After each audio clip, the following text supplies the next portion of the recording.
Eksistensi peradilan agama dalam sistem ketatanegaraan Indonesia. Dalam perkembangan peradilan agama di Indonesia, secara de jure mulai diakui sejak tahun 1882. Peradilan agama mulai masuk ke dalam sistem ketataan pemerintahan Hindia Belanda, yakni dikeluarkannya Keputusan Raja Belanda nomor 24 tanggal 19 Januari 1882 yang dimuat dalam STB nomor 152 berdasarkan maka berlaku pada tanggal 1 Agustus 1882 dengan demikian bahwa tanggal 1 Agustus itu merupakan tanggal diakuinya Badan Peradilan Agama menjadi pengadilan negara di Indonesia. Pasca kemerdekaan, kemerdekaan Indonesia menjadi tonggak bersejarah perkembangan dunia peradilan, khususnya dengan peradilan agama. Pada awal tahun 1946 dibentuklah Kementerian Agama. Kementerian Agama dimungkinkan melakukan konsolidasi atas seluruh administrasi lembaga-lembaga Islam dalam sebuah badan yang bersifat nasional. Selanjutnya, saya akan menjelaskan masa Orde Baru.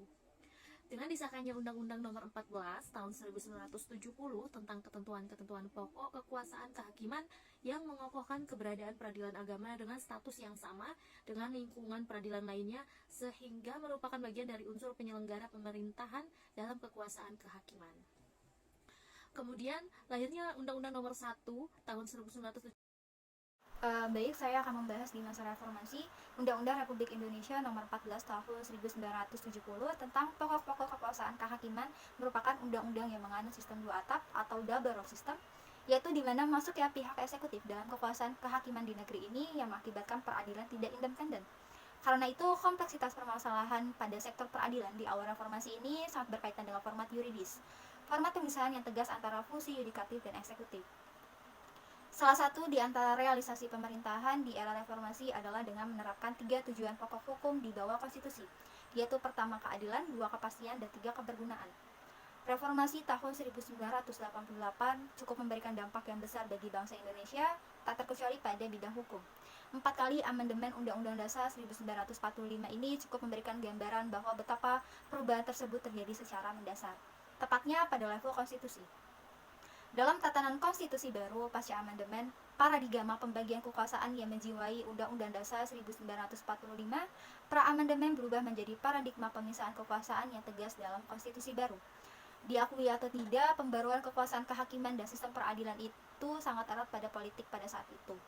Karena itu, seiring dengan tuntutannya reformasi dalam bidang kekuasaan kehakiman agar mandiri dan independen seperti diharapkan melalui ketetapan MPR nomor 10/MPR/1998, tataran peraturan perundang-undangan mengalami perubahan, yaitu dengan undangkannya Undang-Undang Republik Indonesia Nomor 35 Tahun 1999 tentang perubahan atas Undang-Undang Republik Indonesia Nomor 14 Tahun 1970 tentang pokok-pokok kekuasaan kehakiman.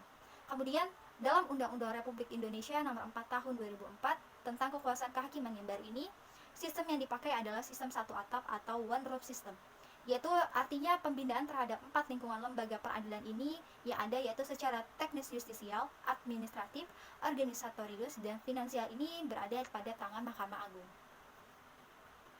Keberadaan peradilan agama di Indonesia sudah ada sebelum kemerdekaan. Perkembangannya mengalami banyak perubahan pasca kemerdekaan. Salah satunya terkait dengan kedudukan peradilan agama dalam sistem ketatanegaraan berpengaruh kepada independensinya sendiri. Independensi peradilan agama tentunya menjadi persoalan yang sangat diperhatikan.